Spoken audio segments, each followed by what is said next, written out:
orang tua mah banyak yang susah mencari tahu apa potensi anaknya. Ini udah dikasih di hadapannya sama Tuhan, sama Allah. Ini loh, anak lo kuat di matematika. Kok nggak diapa-apain matematikanya? Malah diantepin. Akhirnya kan anaknya disuruh kuat di bidang yang lain. Yang anaknya ngeheng lah. Ada beberapa ada beberapa kondisi yang saya lihat itu dari, kita bicara di sekolah umum ya. Jadi ada kebingungan si anak untuk menentukan saya tuh mau jadi apa sih. Pertama itu. Karena mungkin di satu sisi dia tahu misalnya pembawa berita, dia lihat itu profesinya ya, pembawa berita. Oh, dia lihat itu posisinya peneliti di laboratorium, dia lihat. Tapi urutan sampai bagaimana proses dia bisa jadi pembawa berita, itu yang lag di situ. Ada yang putus di situ. Mungkin ini juga menjadi salah satu kelemahan dari pihak sekolah ataupun orang tua, terutama mungkin orang tua. Untuk membimbing, sehingga orang tua itu yang juga harusnya belajar mengikuti perkembangan yang ada pada saat ini. Kalau dulu orang tua cuma tahu pokoknya ekonomi, hukum, ya itu kan yang keren-keren gitu ya, pokoknya ekonomi, hukum, dokter, udah itu udah paten deh, pokoknya harus itu. Mungkin begitu kalau dulu. Kalau sekarang banyak fungsi-fungsi pekerjaan-pekerjaan yang justru mungkin baru muncul dan itu ternyata menghasilkan uang. Kayak copywriter, itu kan banyak tuh kebutuhannya sekarang ya, video editing, begitu-begitu kan ada. Sesuai dengan kebutuhan zaman yang sekarang serba medsos gitu. Sehingga ini ada peran dari orang tua, dari guru untuk sama-sama belajar. Seandainya anak ini pertama mengetahui dulu anak ini punya kemampuan dan minat di mana, harus dua-duanya berjalan. Sebaiknya begitu, ada kemampuan dan ada minat. Idealnya memang seperti itu. Jadi kalau dia ada suka di matematika, pelajarannya dia suka dan dia bisa, ini bagus. Nanti kita tinggal cari deh apa aja pelajaran-pelajaran di bidang eksak yang kira-kira dia akan dia geluti, dia nggak akan kaget-kaget banget gitu, karena dunia kuliah dengan dunia sekolah kan jauh berbeda. Iya pasti. Itu. Dan kemudian ada juga nih dari anak yang nggak tahu mau ngapain, kayaknya saya semuanya bisa, atau saya juga ya kemampuannya average aja, rata aja semua, jadi saya bingung saya lebihnya di mana. Nah kayak begini, mungkin kalau ini perlu diberi mendapatkan bantuan dari psikolog barangkali ya, untuk bisa menggali lebih jauh. Nggak cukup dengan alat tes saja yang bisa berbicara sebetulnya. Kalau saya biasa melakukan itu setelah diperoleh hasil dari interpretasi dari hasil psikotes, itu kita bisa bicara lebih jauh dari hasil itu. Ada interview lah ya. Ada interview. Jadi hasil psikotes itu menjadi dasar untuk kita gali lebih lanjut sehingga tahu endingnya di sini. Kamu punya kapasitas secara potensi ini, kemudian kamu minatnya di sini, ada faktor-faktor lain yang kira-kira bisa menjadi motivasi kamu. Nextnya akan ke sini. Itu berarti perlu bantuan tenaga ahli untuk bisa menentukan itu. Nah ini yang sekarang menjadi PR-nya nih. Atau kalau yang ketiga itu ya yang udah deh hopeless, nggak tahu sama sekali mau kemana, dan ini banyak sekali ditemui, banyak sekali. Jadi ya memang mau nggak mau, seneng nggak seneng, suka nggak suka nih, emang ini fenomenanya yang anak-anak sekarang tuh kayaknya nggak tahu, aku nggak ngerti, tanya mama aja, tanya bunda aja, itu banyak sekali ditemui kayak gitu. Sehingga ya ini juga pasti nggak terlepas dari peran orang tua yang mungkin kurang mature juga, tidak bisa mendidik anak itu menjadi anak yang mandiri gitu. Itu kan semestinya sudah mulai diajarkan pada waktu dia SMA gitu, kamu harus begini, nanti nextnya akan begini, itu harus diberitahu dari awal sehingga dia tahu bahwa tanggung jawabnya sampai mana untuk masa depan dia sendiri. Waduh, Mbak Wit nih kayaknya kalau dipanjangin lagi bakalan tambah panjang nih kita bicara nih. Soalnya ini menarik nih, saya bicara langsung sama orang yang expert di bidangnya nih. Wah, biasa aja. Karena kan biasanya saya kalau bawain Beyond Education tuh kesannya saya expert gitu. Emang expert sih. Jadinya apa yang saya sampaikan ya berdasarkan based on experience saja, Mbak Wit. Saya kan nggak memiliki background pendidikan psikologi sama sekali. Karena dulu sempat saya mau kuliah psikologi, Mbak Wit. Batal akibat seorang psikolog. Dia bilang ke saya, Pak Doni, kalau mau kuliah psikologi jangan di Indonesia, Pak. Di mana dong? Di luar.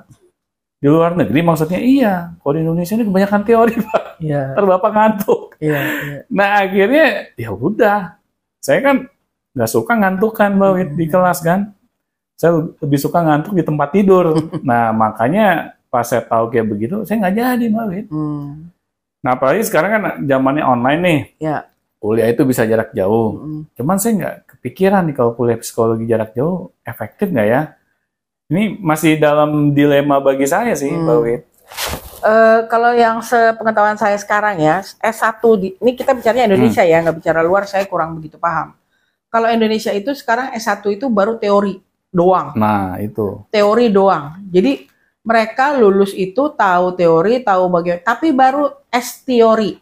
Sama sekali nggak punya pengalaman atau paling praktis dia ambil sampel, ambil apa ya namanya, kita sebutnya testi, orang yang mau dites gitu. Tapi itu kan terbatas banget, paling satu semester satu orang ya, itu ini banget lah, kurang sekali gitu. Nah, mereka baru akan dapatkan pengalaman itu pada waktu dia next berikutnya di S2-nya. S2 pun sekarang kan terbagi dua. Mau yang ambil profesi sebagai kayak saya, psikolog, atau yang MPSI, jadi master di psikologi. Nah, ini yang bisa jadi dosen, bisa yang lain-lain. Jadi bukan praktisi psikolog. Nah, di sini baru bisa nih. Nanti di dalam periode S2 ini baru mereka dapatkan exposure yang lebih baik mengenai psikologinya ini. Baru di situ. Ya, ini kadang-kadang kan anak-anak itu udah S1 udah cukup deh. Padahal nanti kalau sekarang yang saya lihat tamat S1 itu kalau nggak ditambah enrich dengan pengalaman, dia aktif dengan ikut tempat yang lain-lain, ya udah dari mulai masuk rekruter sampai pensiun dia rekruter aja terus. Nggak berkembang. Nggak berkembang akan begitu karena secara legalitas juga dia nggak diperbolehkan gitu. Itu kalau benar ya. Yang benarnya begitu ya. Tapi kalau banyak sih ada juga beberapa perusahaan saya lihat ya dia nggak perlu label psikolognya, yang penting anak bisa udah kerjain gitu. Toh dia di belakang layar bisa ada begitu. Embel-embel kuliah psikologinya lah gitu ya. Sering begitu. Nah, tapi masalahnya gini Mbak Wit, S1 kan paling lama tuh kuliahnya. Iya. Ya, hitunglah rata-rata 5 tahun. Terus saya selama 5 tahun dengerin teori terus gitu. Iya. Kalau saya sih lebih nyaranin gini, kalau memang minatnya di psikologi nggak apa-apa, jalanin aja. Tapi menjelang menjelang lulus ini tetap harus ada praktis di mana-mana. Join di biro kayak di consulting kayak atau di sini pun sebenarnya ini bisa jadi apa ya? Saya pernah Mbak Wit kuliah psikologi. Hari pertama saya kuliah, hari pertama saya memutuskan nggak lanjut kuliah. Banyak teori ya. Banyak teori sama dosen tuh raja tega Mbak Wit. Setiap dosen tuh seneng banget ngasih tugas. Saya mikir kapan gue belajar gitu kan. Nah ini saya mikir, waduh ini benar juga nih kata ibu psikolog dulu tuh. Kuliah jangan di Indonesia, kalau mau kuliah psikologi di luar aja. Apalagi kan saya praktisi Mbak Wit. Saya langsung menghandle anak-anak sebelumnya, sebelum saya kuliah kan. Nah, akibat saya udah punya pengalaman menangani anak-anak langsung, pas saya kuliah, kok nggak ketemu gitu. Iya, itu jadi kayak mundur lagi kalau begitu. Makanya apalagi dosennya saya ajak diskusi kayak bukan seneng gitu. Tapi dia malah kayak arogan. Makin saya nggak suka lagi. Akhirnya saya pikir, gue nggak cocok kuliah. Udah benar Pak Doni handle ini aja. Nanti bawahnya aja cari orang. Ya, makanya saya pengen kuliah, bener. Sungguh saya pengen banget kuliah lagi. Makanya kayak anak saya aja kan pengen kuliah psikologi. Tapi saya udah wanti-wanti Mbak Wit. Jangan di Indonesia. Coba di luar deh. Kita berusaha dulu dapat beasiswa misalnya. Kalau misalnya nggak dapat ya udah doain aja banyak rezeki lah gitu kan. Ini aja saya sarankan ke anak tuh jangan kuliah di Indonesia Mbak Wit. Karena di Indonesia ini lucu. Mbak Wit tahu kan misalnya IPB? Iya. Singkatannya apa? Apa? Institut Pelayanan Bogor. Nah, salah Mbak Wit. Apa? Udah diganti kan. Apa sekarang? Institut Perbankan Bogor. Iya emang. Karena lulusan dari sana nggak ada yang jadi petani Mbak Wit. Iya betul. Ya, kerja di bank semua. Iya. Ini kan konyol Mbak Wit. Itu dijadiin bahan lucuan coba. Iya. Tapi kita tetap kuliah di sana. Iya. Kan aneh gitu. Nah, makanya saya nggak mau ikut-ikutan jadi orang aneh, Mbak Wit. Ya udah, saya mikir kayaknya gue nggak cocok nih kuliah di sini. Saya berusaha bagaimana caranya saya belajar secara otodidak. Saya ikut seminar, saya ikut workshop. Nih kayak begini aja. Saya senang banget nonton podcast yang orang-orang lain bikin gitu, terutama di dunia self development. Ya udah saya belajar dari situ aja. Saya merasa lebih mudah dipahami. Iya. Nah, tapi kalau saya dengerin dosen ngomong, makin lama kok saya makin masuk ke alam bawah sadar. Iya. Jadi ini intermezzo aja Mbak Wit ya. Ini keren nih Mbak Wit. Jadi mudah-mudahan Mbak Wit nggak bosan. Ya, kita adakan lagi nih seri-seri berikutnya Mbak Wit. Mungkin kita lebih spesifik nanti nih.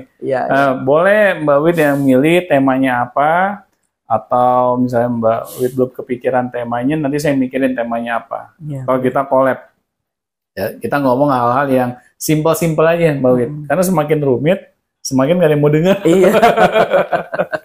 Oke, mungkin itu aja Mbak Wit ya. Terima kasih Mbak Wit ya untuk waktu dan kesempatannya. Mungkin begitu saja Sobat Beyond Education. Mudah-mudahan apa yang kita perbincangkan ini teman-teman semuanya mendengarkan, mendapatkan manfaatnya dan bisa diaplikasikan minimal di dalam keluarga kita masing-masing.